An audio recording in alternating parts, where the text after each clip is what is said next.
سلام، أهلا وسهلا ومرحبا بكم مشاهدي قناتي الأوفياء. سأقدم لكم أحبائي ترددات قنوات مهمة على النايل سات، قنوات رائعة جدا. كما تلاحظون أنا دائما أركز على النايل سات وتردداته.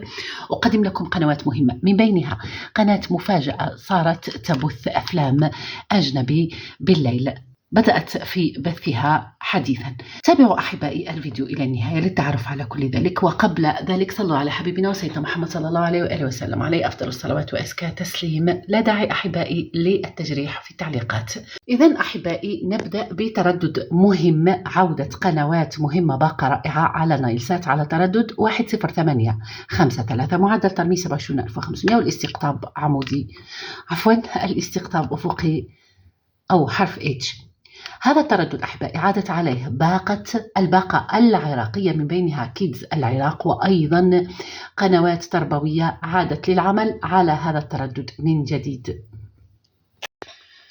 كما وعدتكم أحبائي عودة قنوات مهمة وظهور قنوات جديدة، وأيضا قنوات أفلام أجنبي على قناتي. نستمر في تقديم ذلك على التردد 12207، معدل ترميز 27500، والاستقطاب عمودي. أحبائي هذا التردد عادت عليه قناة العربي 2. القناة غابت عن العمل مدة، ظهرت مكان قناة فرانس 24. قناة الأخبار العربي، الأخبار العالمية الموجهة باللغة العربية. وأيضا معنا أحبائي قناة مفاجأة. فعلا القناة كانت قناة منوعة، لكنها تحولت إلى بث أفلام رائعة. هذا ما لاحظته البارح على القناة. نقدم ترددها الآن أمامكم.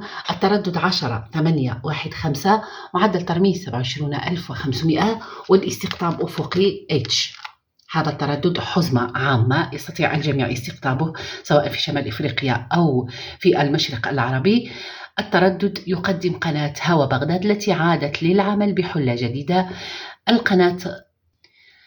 القناة بدأت في بثها لأفلام رائعة، تابعوا ذلك على القناة. شكرا لكم أحبائي على مشاهدتي ومتابعتي ودعمي وتشجيعي. إلى هنا نصل إلى نهاية الفيديو. أشكركم جزيل الشكر على حسن المتابعة والإصغاء. ليلة سعيدة أتمناها للجميع. سلام.